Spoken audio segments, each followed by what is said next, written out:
How do you think you're going to get? How do you think you're going to get on? Because look, Bodo Glimt, I might get the numbers slightly wrong. They've got 2 top players suspended, 3 injuries in the last week. They are nowhere. They don't have your budget, right? They're in Norway. No disrespect, big up Norway. That's my cousin played pro football there for years for Vikings, Stefana, and Start. I think they're called. I respect the league. You know, I've got family that lived there for a long time. You can't be losing this semi-final to Bodo Glimt with half a squad and no real pitch. Come on. And they've played the entire Europa League campaign so far throughout their pre-season. Their season's only just started. They're only 4 games in. So that just goes to show you the Europa League this season. How is a team using their pre-season to get to a semi-final? And I think they've actually got 8 players, according to Ali Gold's article, they've got 8 players missing. We've got a fully fit squad. Son's going to be fully fit. If we go out to Bodo Glimt, fold this football club. They're not even in the top 12 leagues. If you go out to Bodo Glimt, I'm trying to work on the wording and expressions to do it better than me, but I've got a great name, I think, for your manager. You can call him Bodo Gimp. Honestly, anyway. We've got them in a couple of nights. I'm expecting 3-4-0 at home. 3-4-0. I'm going out to Norway for the second leg, you know, for a jolly up and to watch us. I think we'll make the final. Hang on. So you're moaning about like being striped up by your owners and the way they treat fans. I'm not going to see us in a European final for the next 40 years, Eric. But you're going to games. You are a hypocrite. Yeah, I admit it. I'm a hypocrite. I think the club's a disgrace, but at the same time, it's the first European semi-final we've been in since the Champions League, and there's a very good chance we're making that final. Now, Bilbao, Man United's a different kettle of fish. If we play Bilbao, and we're like, I expect the players to go into that final and actually play. Like, if we play the way we did against Frankfurt away, we've got a very good chance of doing something. Man United have obviously at Old Trafford, they're capable of these incredible comebacks. But the fact that it's in Bilbao Stadium, mark my words, it's going to be a Man United Spurs final.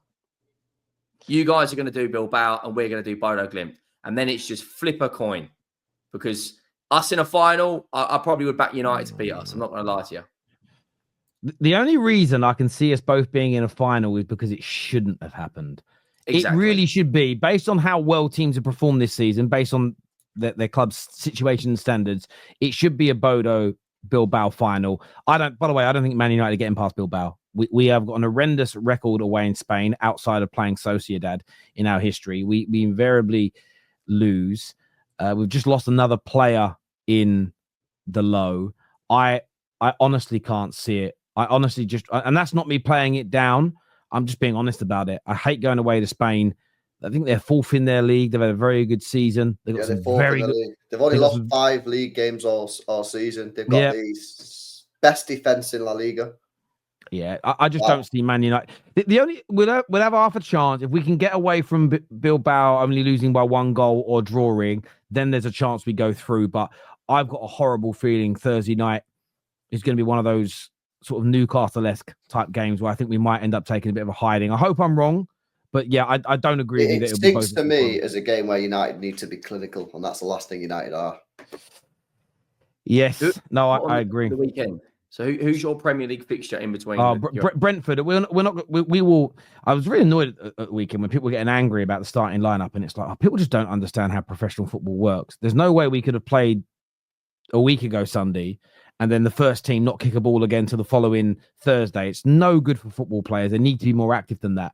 So, but we will rotate heavily on. I would imagine only 2 or 3 starters will start the game against Brentford away on Sunday. We're not worried about that, and why should we be? The league's over for us. But look, there's a chance for United. I just don't personally see it. I'd love to be in the final. I'd love to end this horrendous season in a final and maybe picking up the European trophy, but I don't have the confidence to even sit there, and I can't say it. If we were playing Sociedad in the semis, Leon, I had a bit more confidence. Bilbao are a really, really good team, and I can't sit there and be honest and just go, a team that barely wins in Spain with our season versus theirs. I can't sit there with any chest or authority and say I think there's a good chance we win. There just isn't, in my opinion. If you was a Tottenham fan and Ange Postecoglou, hypothetically, of course, because you'd never support my football club. But if Tottenham win the Europa League, would you want Ange sacked?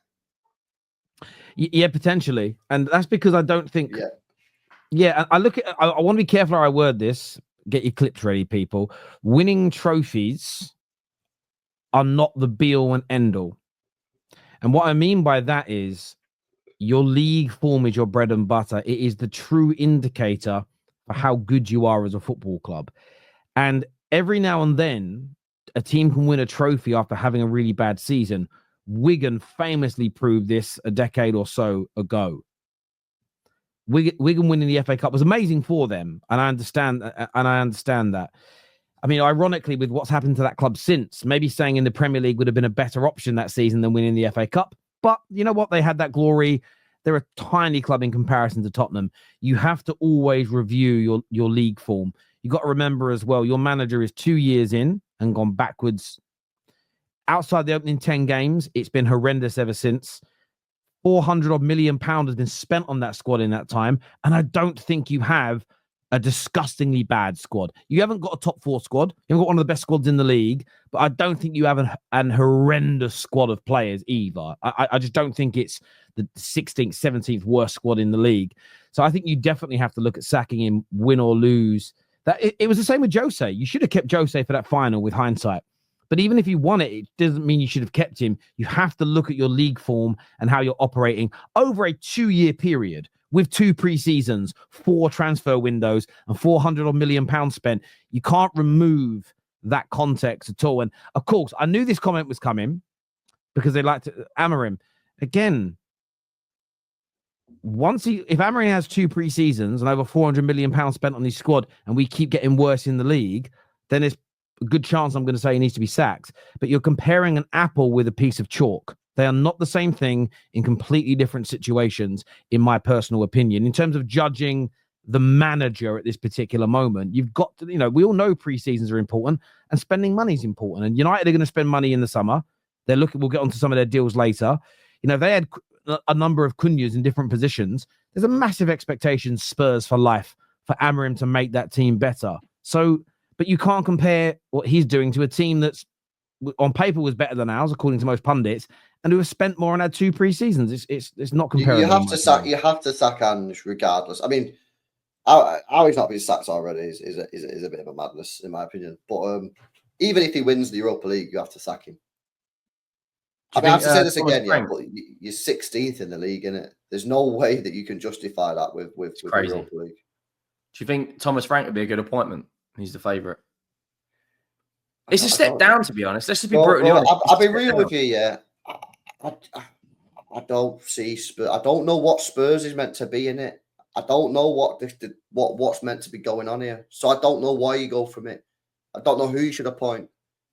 I think you sign him to trash. For the club to get in the top 4. Chairman's trash. I don't know. I don't know what you do, bro. I think you're finished, man. Yeah, I don't know what you guys. Generally, I don't know what you guys do either. I feel there's no direction. Yeah, it's very hard. It's zero direction at your football club. So asking should we get this manager or that manager? I don't know. I don't know where the club want to be a Champions League club. They want to be competing in the top 4. So that's the hierarchy. So how do we get there? But you need to stop signing players like Odebert. You need to stop signing players like Richarlison and Solanke, who's had 1 good season in the Premier League. He's got 16 goals. And you spent 65 million quid on him. Like, where's the elite level players? Yeah? I think Van der Ven, that was a shrewd signing. That was a decent signing, picking him up from wherever you got it from. Wolfsburg, and then what do? We play a high line that's fucking like eyed in the Empire State and ruin his hamstrings. And now no one's going to touch him. But I just look at you and I think your transfers suck, man. Like, where are these good players, man? Do you know what I mean? You got all this money. You spent 350 million quid, and what have you got to show for it? I mean, not being funny here. Chelsea have done 1.5 billion quid, and they've wasted a lot of that. But at least they have a couple of good players like Caicedo and Cole Palmer. Would you take any of our players? Would I take any of our players? Your doggy? No, I'm not actually a massive fan of Kulu. A doggy, maybe a doggy, yeah. Yeah, it's going to be an interesting summer to see who your new manager is. I just say you can have the ambitions to be a Champions League team, but if it's something you want to get to very quickly, then you've got to spend and pay the salaries that those Champions League teams do. If it's something you're willing to wait and build up to, then you've got to operate a little differently. The expectations have got to be lowered in the short term for the long-term gain. You need the right type of manager for that. You can't go and get an Antonio Conte that wants to win today and then say, yeah, but we're going to build you a squad that Thomas Frank would be happy with that may take a little bit longer. You guys have just been so imbalanced in terms of your direction for a long time. I think that's really, really important. But viewers, give us your opinions on that in the comments section below. This here says, get Paulo Fonseca from Lyon. He's the next big thing. Yeah, but you get him, and then what? It's just a recycle. They'll sign a couple of 22-year-olds, 30 million quid. They won't be good. Again. And then you sack him. You're getting called out here, Henry. D-Boy says, don't let Henry sit there and slate Spurs. Him and, I don't know who Sean Butler are, but Sean Butler said it was a good summer window. Yeah, because at the time of Sean's Tottenham Grayer, at the time we just qualified for the Europa League. Oh, and we signed Van der Ven, who was a good signing. Solanke was coming off the back of a good season. Bergvall, I think most teams would look at Bergvall. Yeah, he could play. And we were linked with top players, but at the time I said that was like mid-June, and then we just fucking fell off a cliff as usual. I mean, do you know, have you heard about we're trying to qualify the club want to be in the next Club World Cup, and they're willing to pay their way into it? Don't you have to win the Champions League to that? I thought that's how you have to. That tournament will die if FIFA allow a club to pay to be in it. That the tournament's over as soon as that happens, because then it's just that's basically corruption. Imagine Man United this summer go, listen, UEFA, we're willing to pay you £30 million to be in the Champions League. The Champions League would die instantly if you did that. Arsenal got offered a place in the Club World Cup last summer, but they rejected it. Yes, but that's not them asking to pay to get in, is it? No, but they haven't won a Champions League. Yeah, I understand that. But then being invited, at least you're invited by the competition, right? The difference is, imagine as soon as they pay for someone to be, I get why they would want an Arsenal or maybe a Man United in it. Huge fan bases. They want eyes on the tournament. But Spurs paying to be, it kills the tournament instantly. Imagine paying to be in the tournament. It was we got crazy. invited in the Super League, like when that was all kicking off. How? We haven't won anything we haven't won an FA Cup in over 30 years. How are we in that? It's just financial. That's like Peter Andre being nominated for a Grammy, bruv. Do you know what I mean? It's just, it shouldn't happen. Jason here says Spurs and their fans deserve each other. Who's your daddy, Spurs? The Arsenal. Back to mid-table. Could be playing City in the Championship in 26-27. That's honestly my fear. Under this ownership, if the three promoted sides were better, we'd be in a dogfight right now. Same United. Oh, yeah, we would be as well. There's no doubt. Joshua here says, also doesn't help whilst we can't score. There's a certain midfielder who scored his 11 goals of the season, who I was told his goals hurt our team last year, who would never lead to a club league. I get what you're saying about Scott McTominay. I know you're talking about. At the same time, the rest of I'm not trying to slag off Serie A, but we need to be fair that like Lukaku and Billy Gilmore are part of that core. And that core couldn't win a Premier League. That core probably wouldn't get you in the top 6 or 7 in the Premier League. But I'm very, very happy for Scott McTominay. I'm very, very happy for Scott McTominay indeed to be doing what it is that he is.